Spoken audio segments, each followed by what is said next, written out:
अस्सलाम वालेकुम व्यूवर्स, मामी के किचन में वेलकम। आज मैं आपके लिए आलू बैंगन की सब्ज़ी की रेसिपी लेके आई हूँ जो बहुत ही टेस्टी बनते हैं जब मैं इस तरीके से बनाती हूँ।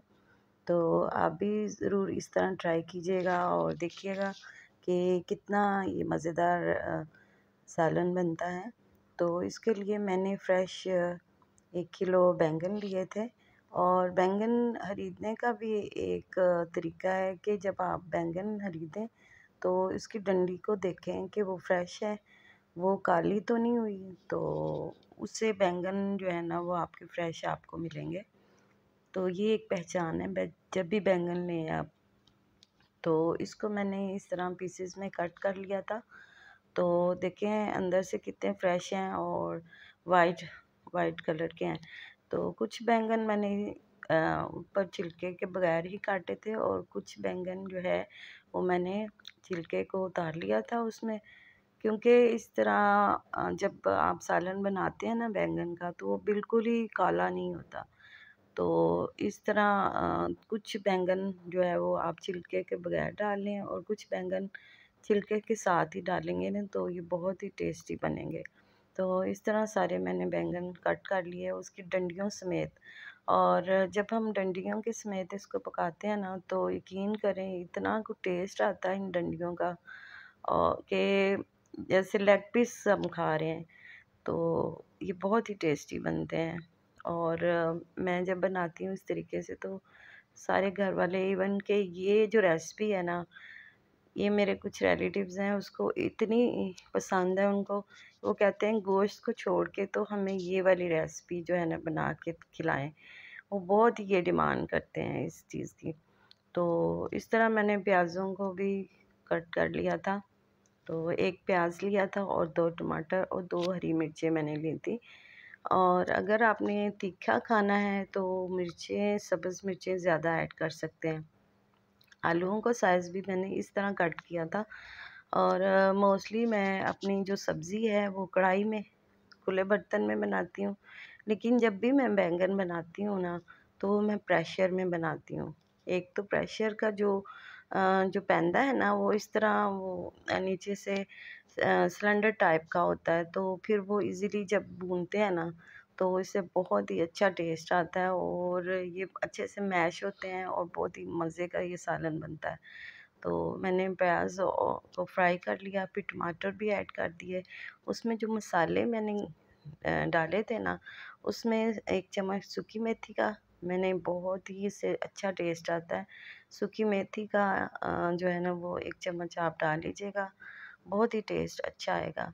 तो 1 चम्मच हल्दी पाउडर, 1 चम्मच मिर्च पिसी हुई और 1 चम्मच ही मैंने नमक का उसमें ऐड किया था। और सूखा साबुत धनिया पिसा हुआ मैंने उसमें 1 चम्मच ऐड किया था। जब मैंने समझा कि मसाला भुन गया है तो ऑयल तकरीबन मैंने हाफ़ प्याली उसमें ऐड किया था। तो इसमें बाद में ऑयल जो जब आ जाता है ना, तो पहले तो ऑयल नहीं लगता लेकिन बाद में जब आता है ना तो काफ़ी ज़्यादा ऊपर आ जाता है। तो इस तरह मैंने सारे जो अपने बैंगन हैं उनको अच्छे से भून लिया था। फिर उसमें हाफ़ ग्लास मैंने जो है ना वो पानी डाल के तकरीबन 10 से 20 मिनट मैंने उसको ढक के रख के दिया था। प्रेशर नहीं लगाया था। जब आप इस तरह ही उसको ढक के रख देते हैं ना तो वो अच्छे से सॉफ्ट हो जाते हैं और गल जाते हैं। अब यहाँ देखेंगे कितने अच्छे से सॉफ्ट हो गए हैं और उसका मसाला भी बहुत ही परफेक्ट जो है ना उसमें मिक्स हो गया है। और फिर जब ये अच्छे से गल जाते हैं, मैश हो जाते हैं, फिर मैं आलू डालती हूँ।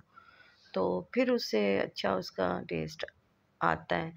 तो फिर इसको अच्छे से भूनना है और यकीन मानें कि ये इतने टेस्टी बनते हैं, इतने टेस्टी बनते हैं कि घर वाले इसको बहुत ही पसंद करते हैं। बल्कि इवन उनके सारे जो भी खाते हैं ना तो बहुत ही तारीफ़ करते हैं।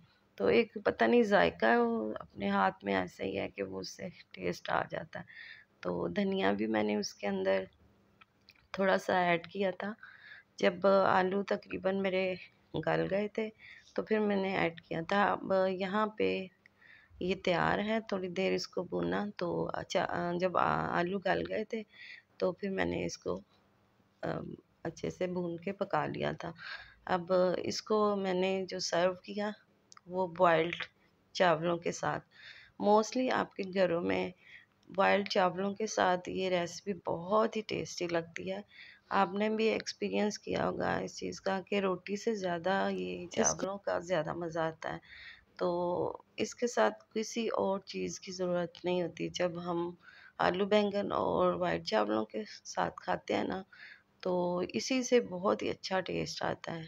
अब आप देख के भी आपके मुँह में पानी आ रहा होगा, तो अ, इस इस टाइम पे तो एक लाइक तो बनता ही है ना। आप एक लाइक ज़रूर कर दीजिए और जो चैनल पे नए हैं वो सब्सक्राइब ज़रूर कीजिएगा और दुआ में याद रखें। Thank you for watching. अल्लाह हाफ़िज़।